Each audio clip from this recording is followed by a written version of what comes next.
어떤 분은 그래요. 뭐 인물 사진은 뭐 모델이 다 하는 거 아니냐, 카메라는 도와주는 거 아니냐 이렇게 얘기하실 수 있는데 사실 그거를 끌어내는 거는 사진 찍는 사람의 몫이라고 생각하거든요. 대상이 되는 분이 뭐 아름답거나 뭐 멋있거나 그런 부분이 아니라 그 대상 자체가 갖고 있는 최대한의 자연스러운 모습을 끌어내는 게 사진가의 역할이라고 생각하는데 그 부분을 굉장히 잘하셔서.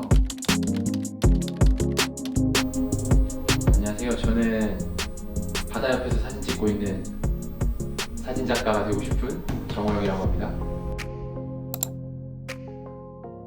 저는 되게 대책 없는 사람인데요. 사진이 전공도 아니고 사진이 좋아서 공간을 얻어서 이렇게 촬영하고 있고요. 저는 어렸을 적에 운동 선수였어요. 엘리트 체육을 하는 선수였다가 대학교를 졸업하고 어떤 게 재밌을까 생각을 하다가 이벤트 대행사 기획사를 다녔는데 그쪽 직장이 일이 너무 재밌고 사람들도 너무 재밌고 소통이 잘 되는데 365일 회사에 불이 꺼지는 날이 없는 회사였어요. 그렇게 2년 정도를 다니다 퇴사를 하고 골판지를 만드는 회사에 들어갔습니다. 골판지 회사는 잠깐 다니다가 인형회사를 다니게 됩니다. 그쪽에서도 1년 정도 다니고 제약회사로 또 이직을 해요. 정말 대책 없이 업종이 다 훅훅 바뀌면서 이직을 하는데, 그래서 제약회사를 가서 일도 너무 재밌고 잘 다니고 또 갑작스럽게 아프다는 얘기를 듣게 돼서 입원을 하고 되게 큰 수술을 하게 돼요. 10시간이 넘는 수술을 하게 되고, 그런 일을 겪고 나서 보니까 직업이 주는 경제적이나 뭐 안정감 이런 것도 중요하지만 과연 내가 무엇이고 나는 뭘 해야 되고 어떻게 살아야 가치 있게 살아갈 수 있을까에 대해서 좀 생각을 했다 보니까 여기까지 온 것 같습니다.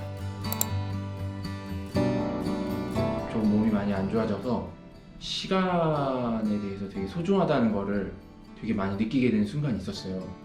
사회에서 살아가면서 겪을 수 있는 여러 가지 경제력이라든지 시선이라든지 이런 거를 모두 떠나서 되게 순수한 나로 돌아갔을 때 이 시간을 어떻게 하면 잘 쓸 수 있을까를 고민해 봤는데 그걸 담을 수 있는 도구가 사진이더라고요. 이 찰나의 순간을 담을 수 있는 거에 대한 매력을 많이 느껴가지고 사진을 시작하게 됐습니다. 뭐 다양한 시도들이 있었는데요. 이 뒤에 지금 붙여놓은 이제 달리기 하는 아이들 사진인데 저게 제일 기억에 남는 이유가 여행을 갈 기회가 있어서 여행을 갔는데 저도 원래 여행을 가면 이렇게 유명한 데 가보고 이런 걸 되게 좋아했었거든요. 너무 결과물이 똑같고 너무 톤이 비슷한 것 같아서 처음으로 게스트하우스에서 자전거를 빌려서 관광지구가 아니라 그 사람들이 사는 데를 들어가 봤어요. 어느 순간 학교에 다다랐는데 학교에서 아이들이 체육 시간이었나 봐요. 이제 운동장을 벗어나서 이제 학교 근처를 이렇게 뛰고 있더라고요.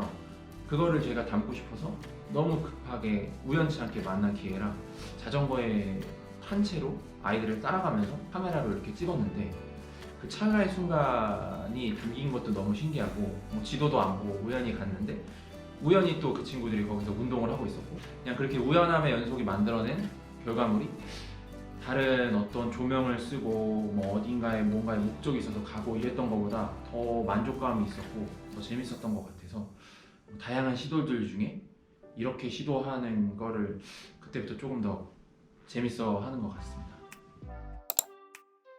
제가 가장 좋아하는 사진가는 플래톤 안토니오라는 사람인데요. 그분은 타임지에 유명인들의 사진을 실는 걸로 되게 유명하신 분이에요. 사진이 굉장히 임팩트가 있고 사실 제품 사진이나 인물 사진이 다 쉽지 않고 어려운 영역에 있지만 어떤 분은 그래요. 뭐 인물 사진은 뭐 모델이 다 하는 거 아니냐, 뭐 카메라는 도와주는 거 아니냐 이렇게 얘기하실 수 있는데 사실 그거를 끌어내는 거는 사진 찍는 사람의 몫이라고 생각하거든요. 대상이 되는 분이 뭐 아름답거나 뭐 멋있거나 그런 부분이 아니라 그 대상 자체가 갖고 있는 최대한의 자연스러운 모습을 끌어내는 게 사진가의 역할이라고 생각하는데 그분이 나오는 다큐멘터리를 봤는데 인물 사진을 찍다 보면 우리가 낯선 사람이고 평소에 친구가 아니다 보니까 경계를 많이 하게 되거든요. 근데 그분은 그걸 넘어서 그분과 친밀감을 조성하기 위해서 뭐 사전 조사도 하시고 또 촬영하면서 분위기도 많이 부드럽게 만들어주시고 되게 심플하게 그 인물 사진의 얼굴, 뭐 배경이라든지 소품이라든지 이런 걸 적극적으로 활용하시는 게 아니라 정말 그 대상이 있는 그 자체를 잘 표현하려고 노력하시기 때문에 결과물을 보면 되게 임팩트가 많이 있어서 그분이 가장 지금 많이 생각나는 것 같고 손님들이랑 되게 얘기를 많이 합니다. 그리고 바로 옆에 앉혀서 같이 보정을 하고요. 왜냐면 제가 보는 미의 기준과 또 고객님이 원하는 미의 기준이 다르기 때문에 그거를 저한테 맞춘다기보다는 이제 가져가시는 분한테 맞추는 게 맞다고 생각을 하는 거거든요. 결국은 그 최고 마지막 그 단계에 그분이 좋아하는 사진을 만들려면 그 상대방에 대해서 많이 알아야 되거든요. 증명사진 찍으려고 뭐 오시면 뭐 시작부터 끝날 때까지 뭐 3, 40분 안에 끝나지만 그 사이에 뭐 어느 정도는 그래도 친밀감을 유지하기 위해서 이야기를 하고 어떤 부분이 좋으신지 어떤 부분이 싫으신지를 빨리 파악해서 하려고 노력하는 편입니다.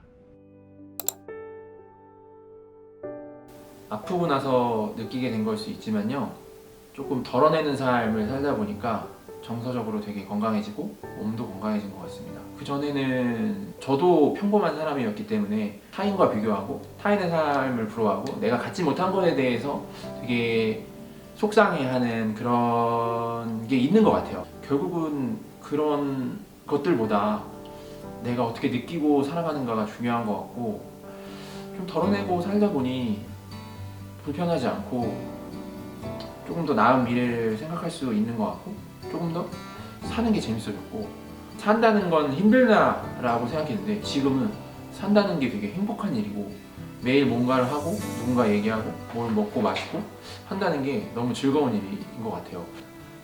우리가 원래는 이 세상에 없었을 존재잖아요. 엄청난 확률과 엄청난 행운을 가지고 이 세상에 태어났고 또 하루를 이렇게 즐겁게 보내고, 아프고 나서 든 생각인데 일상이 지루하고 재미없다는 건 지금 현재 당신이 행복하다는 얘기거든요. 그거를 어떠한 일을 굳이 겪어서 이렇게 느끼는 것보다 가진 거, 주어진 환경에 만족하고 타인과 비교하지 않고 살다 보면 너무 행복한 것